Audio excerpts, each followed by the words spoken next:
নবী মক্কা জমিনে ন্যায়ের কথা বললেন, ইনসাফের কথা বললেন, ইনসানিয়াতের কথা বললেন। এই বলাতে তৎকালীন সময় যারা জালিম ছিল, যারা মানুষকে দাস দাসী গোলাম বানিয়ে রেখেছিল, তারা আমার নবী পাকের বিরুদ্ধে লেগে গেল। আল্লাহ নবীকে জানে পর্যন্ত মারতে চেয়েছে। অনেক বড় কথা আমার আল্লাহ পাক হুকুম দিলে নবী পাক ইয়াসরিব মদিনাতে চলে গেলে। মদিনায় যাওয়ার পরে আল্লাহ নবী মদিনাকে আস্তে আস্তে উন্নত করতে লেগেছে। কেন মদিনা সব থেকে পিছিয়ে ছিল, মদিনা সর্বদিক দিয়ে পিছিয়ে ছিল। আমার নবী যখন মদিনা শরীফে যায়, মাত্র দুজন লোক সই করতে পারত, লিখতে নয় সই করতে পারত।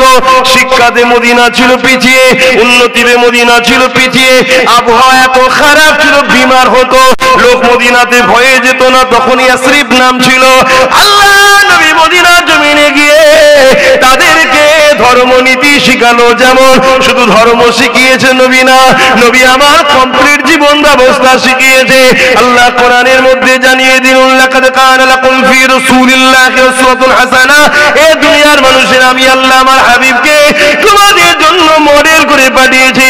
নবী পাক তাদেরকে ধর্মনীতি শিখিয়েছে, অর্থনীতি শিখিয়েছে, এডুকেশন নীতি শিখিয়েছে, রাষ্ট্রনীতি শিখিয়েছে, রাজনীতি নবী শিখিয়েছে। শুনে রেখে দাও, জেনে রেখে দাও, পরিবার নীতি নবী শিখিয়েছে, সংসার নীতি নবী শিখিয়েছে, এডুকেশন নীতি নবী শিখিয়েছে, টোটাল জীবন ব্যবস্থা কেমন হবে নবী শিখিয়েছে। সেই শিক্ষা তারা নবীর থেকে নিতে লাগলো। যখনই নিতে লাগলো, আস্তে আস্তে তারা পৃথিবীর জমিনে ডেভেলপমেন্ট করতে লাগলো, উন্নতি হতে লাগলো, সর্বদিক দিয়ে বিকাশ হতে লাগলো। এই সন্ত্রাস আবু জেহেলের কানে চলে গেল, সন্ত্রাস উলুবার কানে চলে গেল, সাইবার কানে চলে গেল। যে মুহাম্মদকে তাড়িয়ে দিয়েছি, সেই মুহাম্মদ রাসূল মদিনায় বসে বসে তাদেরকেও তারাক্কি দিয়েছে। আস্তে আস্তে পৃথিবী থেকে মানুষ মদিনার জমিনে যাচ্ছে, সবাই রাসূলুল্লাহকে মেনে নিচ্ছে।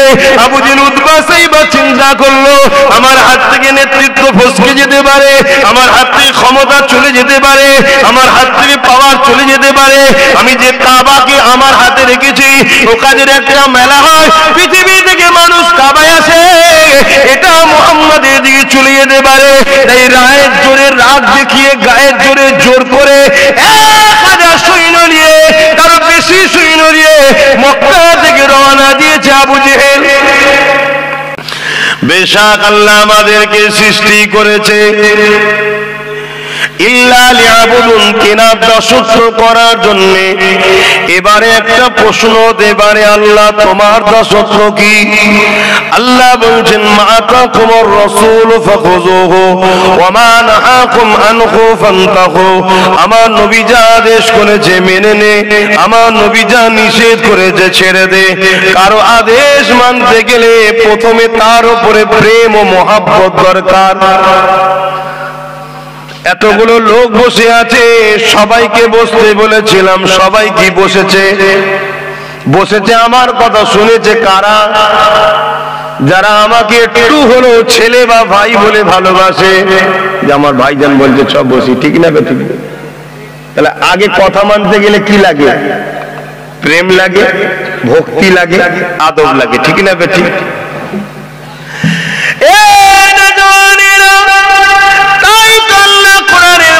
জানিয়ে দিলেন, কুল ইন কুনতুম তুহিব্বুনাল্লাহা ফাত্তাবিউনি ইউহিব্বুকুমুল্লাহ ওয়া ইয়াগফির লাকুম যুনুবাকুম আল্লাহু গফুরুর রহিম।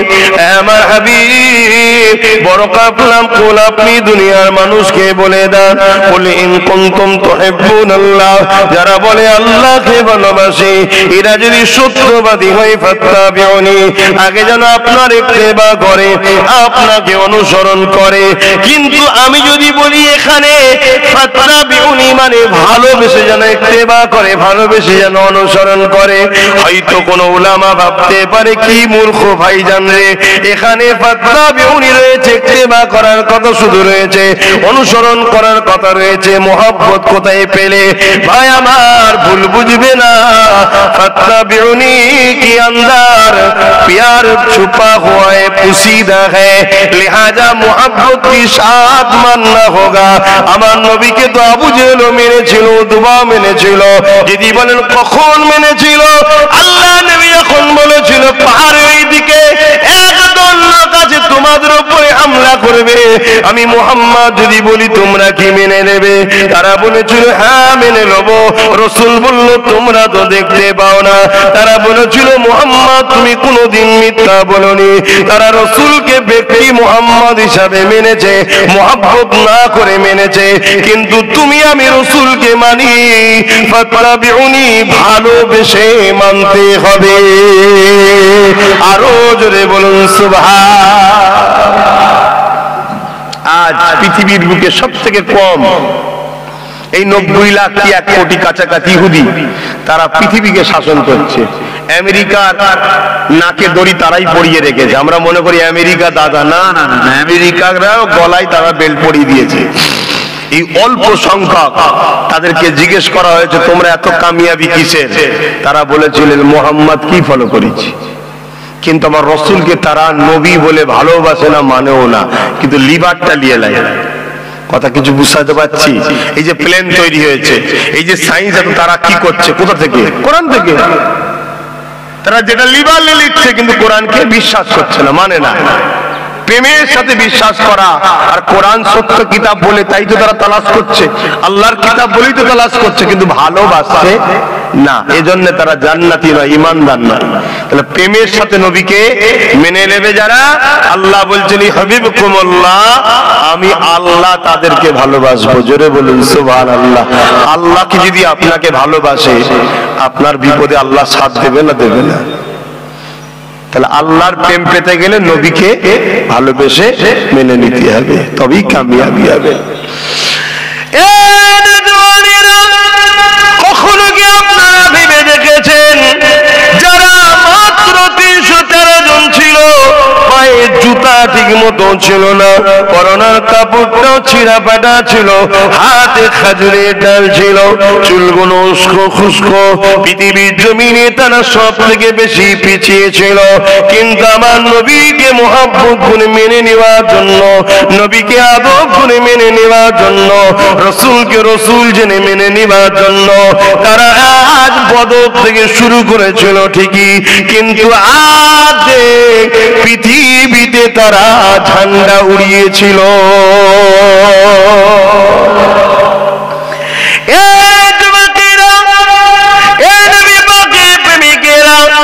আজ আমার কওমের মধ্যে একটা ভয় কাজ করছে। কি ভয় কাজ করছে? না ওদের এত রয়েছে, ওদের সব রয়েছে, ওদের এই আছে, ওদের এই আছে, ওদের এই রয়েছে, ওদের এই রয়েছে, ওদের এই রয়েছে। আরে বোকা, তোমার মধ্যে ইমানের দুর্বল আছে বলে ওদের ওদের ভাবছো। পৃথিবীতে সব যা থাকে থাকুক গে, যা মনে রেখে দেবে, পৃথিবীর সবাই যদি অন্যায় এক জায়গায় দাঁড়িয়ে যায়, পৃথিবীর সবাই যদি মিথ্যাতে এক জায়গায় দাঁড়িয়ে যায়, পৃথিবীর সবাই যদি জুলুমে এক জায়গায় দাঁড়িয়ে যায়, তুমি একা যদি উল্টো দিকে দাঁড়িয়ে থাকো, তথাপিও দিলের মধ্যে ইয়াকিন বিশ্বাসটা রেখো, পৃথিবীর সবাই উল্টো দিকে দাঁড়াতে পারে, তুমি যদি সত্য দিকে থাকো, কামিয়াবি সাহায্য আল্লাহ তোমারই পক্ষে আসবে। আরো জোরে বলুন সুবহান। আমার কওমকে ঘাবড়ানো হয়েছে না হয়নি বলুন? সব ঘেবে গেছে। রঞ্জন ছেলে কি হবে ভাইজান, কি হবে বলে তো, তাই বলছি আজকে গোপনে বলে, খোলা মঞ্চে বলে দিচ্ছি কি হবে, বলো কি হবে? কিচ্ছু হবে না। ওটাই হবে যেটা খোদা চাইবে, সেটাই হবে। জোরে বলুন সুবহানাল্লাহ। কোন দাদা কি ভাবলো, কোন নেতা কি ভাবলো, কোন আলেম কি ভাবলো, কোন পীর কি ভাবলো, কোনটাই হবে না। ওটাই হবে যেটা আল্লাহ কোরআনে ঘোষণা করে দিয়েছে, নবী দ্বারা জানিয়ে দিয়েছে, ওটাই হবে। ওটা আমরা জানি ভাই। এখান থেকে নিয়ে কিয়ামতের দিন পর্যন্ত কি কি ঘটবে সব নবী বলেছে না বলেন? বলবেন তো ভাই, ওলামা ভাইরা বলেন না? অতএব আমরা পড়িছি, আমরা জানি। হ্যাঁ, রাসূল বলেছে সব কথা সব সমাজে বলো না। নিষেধ আছে। কোরআনেরও স্টাইল এটা। কোরআনে যতগুলো আয়াত নাজিল হয়েছে আইয়ুহাল্লাযীনা আমানু, একটা মক্কাতে হয়নি, সব মদিনায় হয়েছে। কেন? কিছু আয়াত আছে খাস লোকেদের জন্য, আল্লাহ খাস লোকেদের কাছে বলেছে, সেটা হলো ঈমানদার। তাই সব কথা সব সমাজে বলা যায় না, কিন্তু তোমরা এতটুকু জেনে লিও, কামিয়াবি, আমাদের কামিয়াবি যুগে যুগে যতবার হয়েছি ঈমানের পাওয়ারে।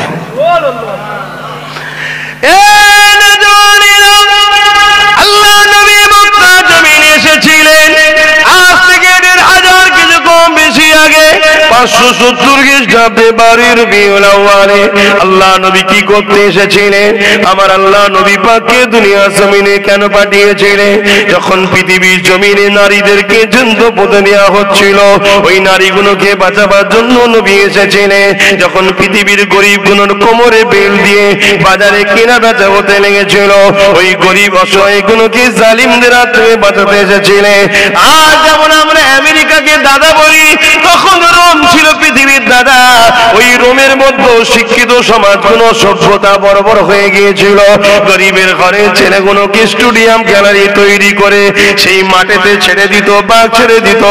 আর ধনীগুলো স্টেডিয়ামে বসে বসে বাঘের সঙ্গে গরিবের ছেলের লড়াই, তারা আনন্দ ফুর্তি করতে লাগতো, হাততালি দিতে লাগতো। গরিবের ছেলেগুলো মারা যেত। এক কথায় পৃথিবী অশান্তির আগুনে দাও দাও করে জ্বলে।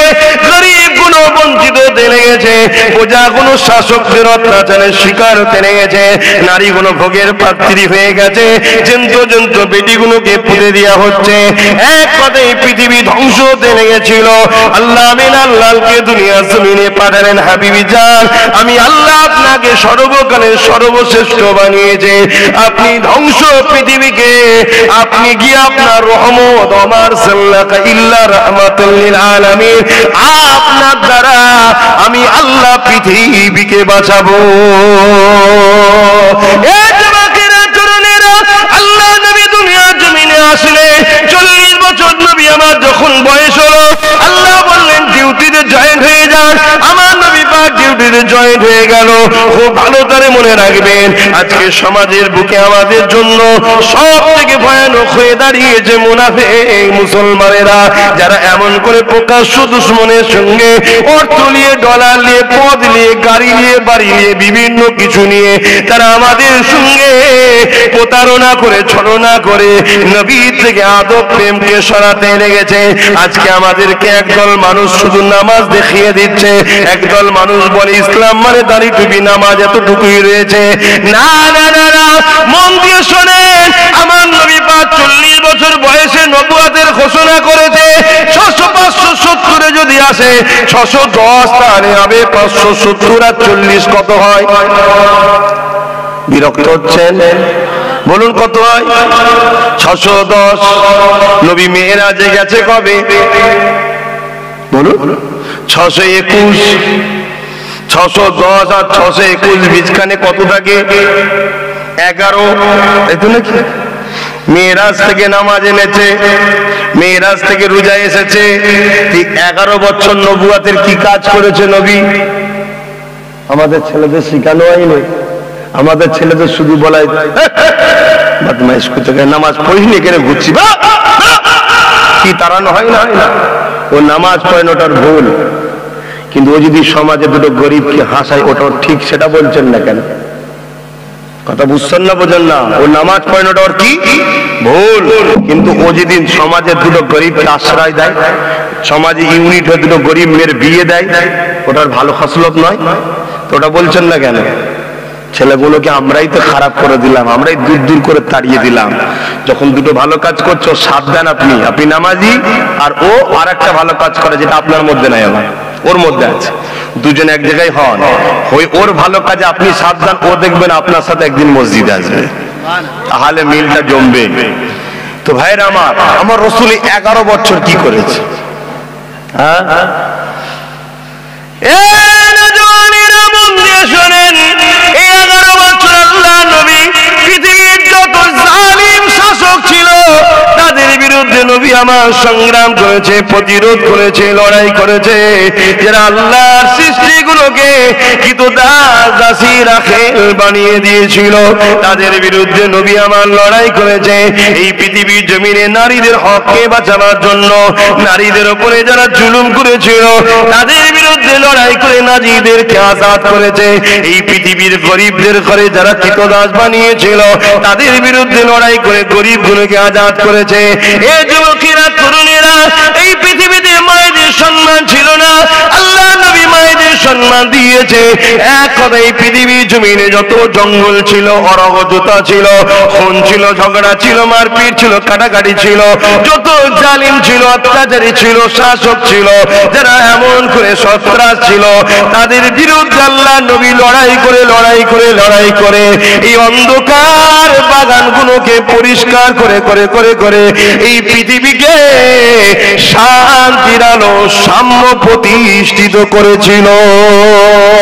আরো জোরে বলুন সুবহান। যখন জঙ্গল পরিষ্কার হয়ে গেছে, সন্ত্রাস আর নাই, চোর নাই, জালিম শাসক নাই, নারীদের উপরে অত্যাচার বন্ধ, সব যখন হয়ে গেছে, ময়দান পুরো ফাঁকা, পরিষ্কার পরিচ্ছন্ন, আল্লাহ বলছে বন্ধু আসো। তখন ডেকে নিয়ে যে বলেছে বন্ধু ওই সুন্দর বাগানে নামাজের চাষ করাও, রোজার চাষ করাও। জোরে বলুন সুবহানাল্লাহ। আমাদের বাগান এখন পরিষ্কার, তাহলে নামাজের চাষ যেমন করছি আলহামদুলিল্লাহ, সাথে সাথে জঙ্গলগুলো পরিষ্কার করতে হবে না? কি গো, ভুল বলছি? একটা লোক নামাজে দাঁড়িয়েছে, আল্লাহু আকবার, একটা লোক কেন, ইমামের কথাই বলছি, ইমামের কথাই বলছি। তুমি জানো 100টা ইমাম থাকলে তার মধ্যে 60% ইমামের সৎ মাসে মাসে ইনকাম হচ্ছে খুব জোর 2.5 থেকে 3 হাজার। বলো আজকের দিনে একটা ইমামের 2.5 থেকে 3 হাজার টাকা চলবে। 100টা ইমামের মধ্যে 60% বলছি, কটা পার্সেন্ট? আমি কম করে বলছি, তার মানে 100-এর মধ্যে 60টা, 1 লক্ষ ইমাম থাকলে 60,000 ইমাম, তার মাসের ইনকাম কত? 2.5 থেকে 3 হাজার। খুব জোর 3,001 টাকা হবে না। তাহলে বলুন, যে ইমামের মাইনে 2.5 থেকে 3 হাজার, তারা আমাদের মেন কাজটা করছে সালাতুল মিরাজুল মুমিনিন, মুমিনদের জন্য নামাজ আল্লাহ বিধান স্বরূপ। ইসলামের প্রথম হলো কলেমা, দ্বিতীয় খুঁটি হলো কি? নামাজ। সেই দ্বিতীয় স্তম্ভের দায়িত্ব নিয়ে বসে আছে ইমাম। সেই ইমামের মাইনে কত? 2.5 থেকে 3 হাজার মাসে ইনকাম।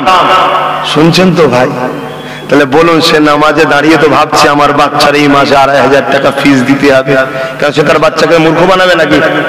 আপনার বাচ্চা যদি মূর্খ হয়, চোর হয়, ডাকাত হয়, খুনি হয়, লোক বলে বাজে ছেলে বাজে ছেলে। আর ইমামের ছেলে যদি কারো একটা পেটের জন্য কলা খেয়ে ফেলে, এই ইমাম সাহেব ছেলেটাকে চোর বানাচ্ছ, পুরো পাড়ার মাতাল থেকে শুরু করে খুনি থেকে শুরু সবাই ইমামের পিছনে লেগে যাবে। এই ভুল বলা হচ্ছে। আমি ইমাম না হলেও ওই দলেরই লোক তো রে বাবা, আমারও ঝাড় শুনি তো।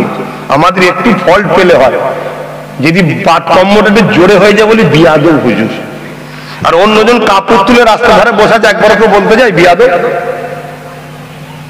তাহলে যে সমাজ তার ধর্মের রেহনুমাকে এত ঘৃণা করে, যে সমাজ তার নবীর উত্তরসূরিদের করে এত ঘৃণা করে, সে সমাজের কি করে উন্নতি হবে ভাই? আমার অজে কি অসুবিধা হচ্ছে? আমি পেটের জ্বালায় ছিলি ভাই, আল্লাহকে সাক্ষী রেখে বলছে আমার পেটের জ্বালা নেই, আমার পেটের জ্বালা নেই। এক তো খাই কম,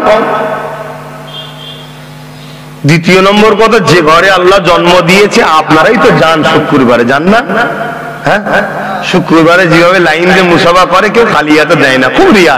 বাকি সব নজরানা দেয়। নজরানা দিয়া কি বলবেন তো? জানি নজরানা দিয়ে কি? আর নিয়াও সুন্নত, দিয়াও সুন্নত, নিয়াও সুন্নত। নবী নিতেন, আবার নবী দিয়েওছেন। কথা বুঝে আসছে না? তা নিয়াও সুন্নত, দিয়াও সুন্নত। শুধু মৌলী সাহেবকে নয়, বাপ মাকে দিতেও হয়। কথা বললেন, মসজিদের ইমামকেও দিতে হয়, আলেমকেও দিতে হয়। শুধু যে হুজুর তা বলছে দিওয়া নিওয়া সুন্নাত। লোক আমাদেরকে দেয় না, দেয় না। তো ওইটা যা দেয়, আমার দেশের প্রধানমন্ত্রীর মাসে মাইনে নেই। শুনছেন না শোনেন? হ্যাঁ, আমার দেশের প্রধানমন্ত্রীর মাসে মাইনে কত শুনেছি তো? 1 মনে হবে নাকি? আগাতে বেরোতে গেছে নাকি জানি না, কত হবে জানেন আপনারা? আমি শুনেছি এক, আর রাজ্যপাল না রাষ্ট্রপতির 1,01,000 টাকা মনে হয়, একটু বেশি। শুনছেন না? আমাদের মাসে মুসাফা করে, আমি আমার কথা বলছি, 1.5 লাখ 2 লাখ 2.5 লাখ, আর 3 দিন ইসালসা বলে তো সে আর হিসাব দেওয়া যাবে না, অসুবিধা আছে।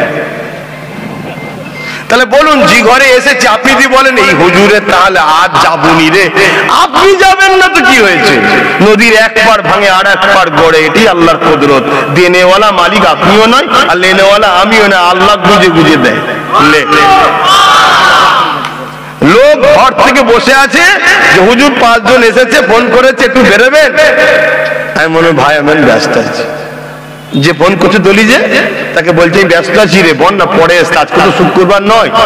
বলছে বসে আছে, আসেন না। 1 ঘন্টা পরে আবার বলছে বসে আছে, 2 ঘন্টা পরে বসে আছে, 3 ঘন্টা পরে বসে আছে। জলসায় বেরোবার সময় তখন একদম তাড়াতাড়ি টানাটানি বাজার, ছুটতে হবে। এবারে খারাপ নেবেন না, বুঝাবার জন্য বলছি। দেনেওয়ালা মালিক কে? আল্লাহ। হ্যাঁ আল্লাহ, আল্লাহর উপর ভরসা করো। এগিয়ে এসেছে ভাইজান, 3 ঘন্টা ধরে বসে আছি। কি খবর? আপডেটে আসো কেন আবার মিজাজের সাথে? কি খবর? আপডেটে আসো কেন? না ভাইজান একটু শুধু মুসাফা করবো বলে, একটু মুসাফা করবো। 3 জনই মুসাফা করলো কি 4 জনই মুসাফা করলো, প্রত্যেকের হাতে ঠেলছে, বুঝতে পারছেন না? ঠেকছে। কি বুঝলেন? এটা যদি আপনি হিংসা করেন আমার কমবে? আর আমি হাজারো চেষ্টা করে বাড়াতে পারবো না, ওটা কার পক্ষ থেকে হয়? আল্লাহর পক্ষ থেকে। এবারে আমার আল্লাহ এত সুযোগ দিয়েছে আমায়, এই সুযোগকে যদি আমি আল্লাহ বিরোধী লাগাই, তাহলে সাইজ করবেন যিনি, তিনি কে? হ্যাঁ সেটাও তিনি করে দেবেন। পারে তিনি? পারে না? পারে না? সাগরে তিনি তুফান তোলে, পুরো জোয়ার কানায় কানায় পানি, আবার দেখা যাচ্ছে জমি ফেটেও গেছে। কে করে? অতএব আব্বাস আজকে আল্লাহ সিদ্দিকী, যেমন আল্লাহ যেমন আব্বাস সিদ্দিকীকে তুলছে, আমি যদি আল্লাহর যদি নারাজ হয়ে যায়, আল্লাহ না হয় তার আগে যেন মরণ হয়ে যায়, বলুন আমিন। আল্লাহ ফাটিয়েও দিতে পারে, একেবারে শেষ করে দিতে পারে। কথা বুঝে আসছে? আল্লাহকে ভালোবাসুন, আল্লাহকে ধরুন, আল্লাহকে ভরসা রাখুন। সংসারে অভাব, তাহাজ্জুদ করুন, আল্লাহর কাছে চান। ফজর পড়ুন, আল্লাহর কাছে চান, ফজরে রুজির বরকত হয়। আর আমাদের ছেলেরা ফজর বেলা কি করে বলুন? বলুন সেই 10টার সময় তো ঠেলে ওঠে, খুব জোর হলে যদি খুব চাপাচাপি থাকে রাগমুখ করে 7টা 8টায় ওঠে। বলুন তাহলে কি হবে? রুজি তো বন্টন হয় ফজর বেলা, আপনি তখন কোথায়? শীতকালে কম্বলের ভেতরে, আর গরমকালে হাফ প্যান্ট পরে। হাসবেন না, আমি ডাক্তার বলা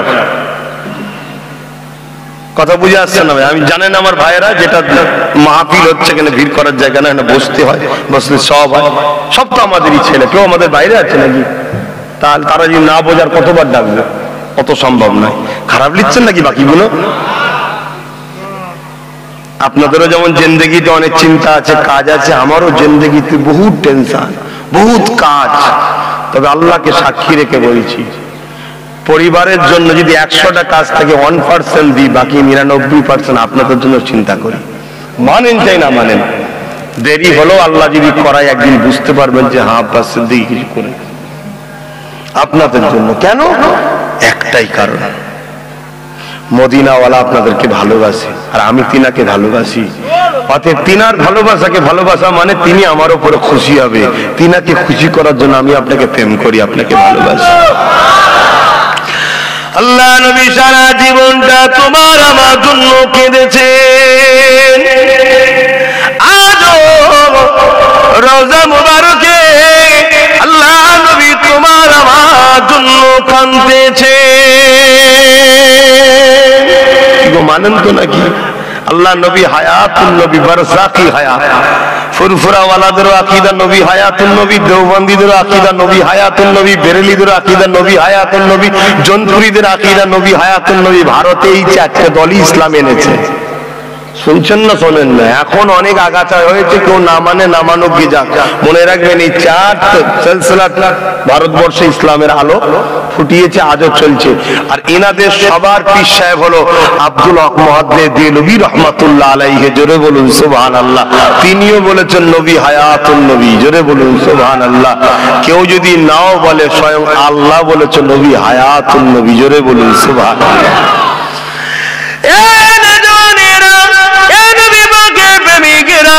আমি যে কথা বলতে যাচ্ছিলাম, আল্লাহ নবী নূহ নবী দয়া নবী মক্কা জমিনে ন্যায়ের কথা বললেন, ইনসাফের কথা বললেন, ইনসানিয়াতের কথা বললেন। এই বলাতে তৎকালীন সময় যারা জালিম ছিল, যারা মানুষকে দাস দাসী গোলাম বানিয়ে রেখেছিল, তারা আমার নবী পাকের বিরুদ্ধে লেগে গেল। আল্লাহ নবীকে জানে পর্যন্ত মারতে চেয়েছে। অনেক বড় কথা আমার আল্লাহ পাক হুকুম দিলে নবী পাক ইয়াসরিব মদিনাতে চলে গেলে। মদিনায় যাওয়ার পরে আল্লাহ নবী মদিনাকে আস্তে আস্তে উন্নত করতে লেগেছে। কেন? মদিনা সব থেকে পিছিয়ে ছিল, মদিনা সর্বদিক দিয়ে পিছিয়ে ছিল। আমার নবী যখন মদিনা শরীফে যায়, মাত্র দুজন লোক সই করতে পারত, লিখতে নয় সই করতে পারত।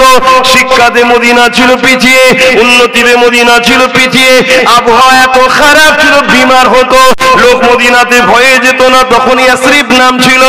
আল্লাহ নবী মদিনা জমিনে গিয়ে তাদেরকে ধর্মনীতি শিখানো, যেমন শুধু ধর্ম শিখিয়েছে নবী না, নবী আমার কমপ্লিট জীবন ব্যবস্থা শিখিয়েছে।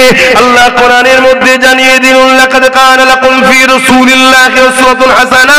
এই দুনিয়ার মানুষের আমি আল্লাহ আমার হাবিবকে তোমাদের জন্য মডেল করে পাঠিয়েছি। নবী পাক তাদেরকে ধর্মনীতি শিখিয়েছে, অর্থনীতি শিখিয়েছে, এডুকেশন নীতি শিখিয়েছে, রাষ্ট্রনীতি শিখিয়েছে, রাজনীতি নবী শিখিয়েছে। শুনে রেখে দাও, শুনে রেখে দাও, পরিবার নীতি নবী শিখিয়েছে, সংসার নীতি নবী শিখিয়েছে, এডুকেশন নীতি নবী শিখিয়েছে, টোটাল জীবন ব্যবস্থা কেমন হবে নবী শিখিয়েছে। সেই শিক্ষা তারা নবীর থেকে নিতে লাগলো। যখনই নিতে লাগলো, আস্তে আস্তে তারা পৃথিবীর জমিনে ডেভেলপমেন্ট করতে লাগলো, উন্নতি হতে লাগলো, সর্বদিক দিয়ে বিকাশ হতে লাগলো। এই সন্ত্রাস আবু জেহেলের কানে চলে গেল, সন্ত্রাস উলুবার কানে চলে গেল, সাইবার কানে চলে গেল। যে মুহাম্মদকে তাড়িয়ে দিয়েছি, সেই মুহাম্মদ রাসূল মদিনায় বসে বসে তাদেরকেও তারাক্কি দিয়েছে। আস্তে আস্তে পৃথিবী থেকে মানুষ মদিনার জমিনে যাচ্ছে, সবাই রাসূলুল্লাহকে মেনে নিচ্ছে। আবু জেহেল উতবা সাইবা চিন্তা করলো, আমার হাত থেকে নেতৃত্ব ফসকে যেতে পারে, আমার হাত থেকে ক্ষমতা চলে যেতে পারে, আমার হাত থেকে পাওয়ার চলে যেতে পারে। আমি যে কাবাকে আমার হাতে রেখেছি, ওখানের একটা মেলা হয়, পৃথিবী থেকে মানুষ কাবায় আসে, এটা মুহাম্মাদের দিকে চলে যেতে পারে। তাই রায়ের জোরে রাগ দেখিয়ে, গায়ের জোরে জোর করে 1000 সৈন্য নিয়ে, তারও বেশি সৈন্য নিয়ে মক্কা থেকে রওনা দিয়েছে আবু জেহেল। বুঝতে পারছেন মাইকের আওয়াজ? কেন আজান দিতে ইচ্ছে, সময় কম, তাড়াহুড়ো করছি, যদি বুঝাতে চাইছি। কেন আমার গাড়ি 15 মিনিট লেটে এসছে। কত মিনিট? 15 মিনিট লেটে এসছে। আর আসারও কারণ আছে, ইটের রাস্তায় ঢুকিয়েছি। এরা কোথায় ইটের রাস্তা? এখানে ভেতর দিয়ে ঢুকিয়ে দিয়েছে। আমি তো রাস্তা জানি না, সব গ্রামের তো আসা যাওয়া থাকলেও বছরে একবার দুবার কত জায়গায় যাই, ভুলে যায়, যা কোনো দিকে বলার সময় নেই। যে কথা বলছি, তা আমার রাসূল পাক সাল্লাল্লাহু আলাইহি ওয়াসাল্লাম তাদেরকে তুলছে, শুনছেন তো? উঠছে। কোন মানুষগুলো? যারা দুজন শুধু সই করতে পারতো, টোটাল এলাকায় কেউ শিক্ষিত ছিল না। আল্লাহ করে আমাদের এলাকায় তো অনেক শিক্ষিত আছে, অনেক লিখতে পারে, অনেক পারে। আমরা যদি নতুন করে ঠিক জায়গায় আবার কানেকশনটা জুড়ি, আমরা উন্নত হব না? হব না? আমরা রাসূল থেকে প্লাগ গুজে অন্য জায়গায় গুজে দিয়েছি। এজন্য আজ আমাদের এই দুর্দশা, আজ আমরা এই অপমানিত, আজ আমরা এই লাঞ্ছিত, আমরা এই পদদলিত। মনে রাখবেন, আমাদের বাহ্যিকটা মুসলমান রয়ে গেছে, নামে তালপুকুর ঘটি ডোবেনে, ভেতরে যে পার্টস থাকা দরকার, যে অরিজিনাল মাল মেটেরিয়াল থাকা দরকার, সেগুলো আমাদের শেষ হয়ে গেছে। আল্লাহ নবী তাই বললেন 1500 বছর আগে যে আমার উম্মত একটা দিন আসবে খুব মার খাবে। সাহাবারা বললেন, হুজুর তাদের কি সংখ্যা কম হবে? আল্লাহ নবী বললেন, না, যেমন 10 জন পশু ক্ষুধার্ত একটা পাত্রে ঝাঁপিয়ে পড়ে, আমার উম্মতের উপরে সবাই ঝাঁপিয়ে পড়বে। কি গো, পড়ছে না পড়ে না? বলেন নবীর কথা ঘটছে না ঘটে না? একটু হ্যাঁ কি না বলবেন তো। বসনিয়ায় দেখুন, চাসনিয়ায় দেখুন, লিবিয়ায় দেখুন, সিরিয়ায় দেখুন, প্যালেস্টাইনে দেখুন, দুনিয়ার সব জায়গায় দেখুন, আমরাও কোনসা আর সুখী আছি? কে আমরাও সুখী আছি? আমাদের উপরও হামলা হচ্ছে না, হয় না? আরে ডাইরেক্ট না হলে আমাদেরকে তো পঙ্গ করা হচ্ছে ভেতর থেকে। শিক্ষা শেষ, চাকরি শেষ, কর্ম শেষ, সব শেষ। পেটের জ্বালা ধরলে তখন বেটিগুলো খারাপ রাস্তায় নামবে না? নামবে না? আর খারাপ রাস্তায় যখন নামবে, নামাজি মুসলিম ইমাম সাহেবগুলোর আল্লাহ দয়া করবে তো নাকি? হ্যাঁ, সমাজের রহনুমা আমরা নয়? বড় বড় বড় বড় সব পদ নিয়ে টাইটেল নিয়ে ঘুরে বেড়াচ্ছে, আল্লাহ ছেড়ে দেবে? হ্যাঁ, আমরা হাজার বার বলেছি, বুঝাচ্ছি, লোক লাইনে আল্লাহ আমাদের সামনে রহমত দ্বারা একটা প্রাচীন দিয়ে আযাব দেবে, সব শেষ করে দেবে, তাদেরকে আল্লাহ বাঁচিয়ে দেবে। জোরে বলুন সুবহানাল্লাহ। আমাদের ডিউটি এটা বলতে হবে। বললে তোমার মতো 20টা ছেলেমাই গাল দিচ্ছেন, না বললে আল্লাহ বলছে আই ধুলাই হবে। আল্লাহর মার খাওয়া থেকে বাঁচবো না তোমাদের গাল খাওয়া থেকে বাঁচবো? বলো দেখি। হ্যাঁ, আমি তো চিন্তা করলি যে আল্লাহ একদিনের জন্য যেন জাহান্নাম দেখাতে না নিয়ে যায়। ওহ, জাহান্নাম যে কি কঠিন শুনতে লাগে। জাহান্নাম, যে ড্রেসটা পরানো হবে ওই ড্রেসটা যদি আসমানে টাঙানো হয়, এই পৃথিবীতে মানুষ গন্ধ, দুর্গন্ধে হার্ট অ্যাটাক করে মারা যাবে। এত দুর্গন্ধ, এত বাজে গন্ধ। জাহান্নামী দেখার যে জিঞ্জিল দিয়ে বাঁধা হবে, মুখ দিয়ে ঢুকানো হবে, পায়খানা রাস্তা দিয়ে বার করা হবে, ওই জিঞ্জিল যদি আসমানে টাঙিয়ে দেয়, পৃথিবীতে কোনো গাছপালা গজাবে না। আমার বাবার কথা নয় এটা, কোরআন বলছে, রসুল বলছে। এটা মানে যে সেই তো ইমানদার। এই কথা শুনছেন না শোনেননি? তারপরও আবার আল্লাহ বলেছে, লা তাকনাতু মির রাহমাতিল্লাহ, বান্দা আমার রহমত থেকে নিরাশ হোস না। ভুল করে ফেলেছিস, তওবা কর, তওবা কর, আমি আল্লাহ ক্ষমা করে দেবো। জোরে বলুন সুবহানাল্লাহ। আমি প্রত্যেকটা যুবককে মাশওয়ারা দেবো, পরামর্শ দেবো, আলোচনা করব যে আজকেই তওবা করো। বাকি 5 দিন থাকো, আর 5 বছর থাকো, আর 50 বছর থাকো, একটাই লক্ষ্য থাকবে, আমি আমিনার লালের গোলাম, আল্লাহর দাস, আমিনার লালের গোলাম। অর্থাৎ নবী যেভাবে চলতে বলেছে সেভাবে চলবো। কারবার করব, নবী যেভাবে করতে বলেছে। সংসার করব, নবী যেভাবে করতে বলেছে। রাজনীতি করব, নবী যেভাবে করতে বলেছে। এই অসুবিধা আছে নাকি? কথা বলছেন না কেন? কোন মুফতি, মৌলানা, পীর সাহেব, পীরজাদা যদি বলে আরে গণতান্ত্রিক দেশে চলে নাকি, মনে রাখবেন সে মূর্খ একটা, সে যে বেরিয়ে পড়েছে মূর্খ। যদি এই দেশে সবার নেতা চলে, তো দোনো জাহানের সুলতান মুহাম্মদ রাসূল কেন চলবে না? কথা ঠিক না বেটি? সবারটা চলছে, মাতালেরটাও চলছে, ঘুষখোরেরটাও চলছে, চোরেরটাও চলছে, চিটিংবাজেরটাও চলছে, জেনাকারীরটাও চলছে, খুনিরটাও চলছে। আরে যিনি না হলে কুল কায়নাত হতো না, সেই মুহাম্মদ রাসূলেরটা কেন চলবে না? তিনি মানেই তো ইনসাফ, মুহাম্মদ মানেই তো আদর্শ, মুহাম্মদ রাসূল মানেই তো শান্তি, মুহাম্মদ রাসূল মানেই তো এতিমের সাহারা, মুহাম্মদ রাসূল মানে তো কৃষক হাসবে, মুহাম্মদ রাসূল মানে ক্ষুধার্ত থাকবে না, মুহাম্মদ রাসূল মানে গরিব থাকবে না, মুহাম্মদ রাসূল মানে চিটিংবাজি চলবে না। সারা দিন যদি বিরিয়ানি খাও জীবনে ভাল লাগবে? একদিন ডাল ভাত খেতে হয় না? হয় না? সারা জীবন সুখ শান্তি ভাল লাগে না? একবার টেবিল মুখের হওয়া দরকার রে বাবা। হলেই দেখবেন তারপরে যখন আবার এক জায়গায় হবেন, বিরাট মহব্বত হবে কি? কিন্তু আজকে আমরা একবার টুকুর মুকুর হয়ে গেলে এত দূরে চলে যাচ্ছে, আর কানেকশন জুড়া যাচ্ছে না, অনেক দূরত্ব হয়ে যাচ্ছে। আল্লাহ আমাদেরকে হিদায়াত করেন, বলুন আমিন। আর একবার দরুদ শরীফ, আল্লাহুম্মা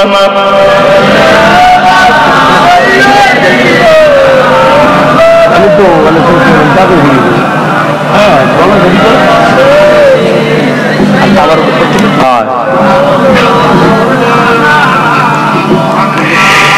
एक मैं ही नहीं उन पर कुर्बान जमाना है। বলুন না সুবহানাল্লাহ, আরো জোরে বলুন। শুধু আমি একা নয়, পুরো জামানা আমার রাসূলুল্লাহর জন্য কুরবান। জোরে বলুন সুবহানাল্লাহ। एक मैं ही नहीं उन पर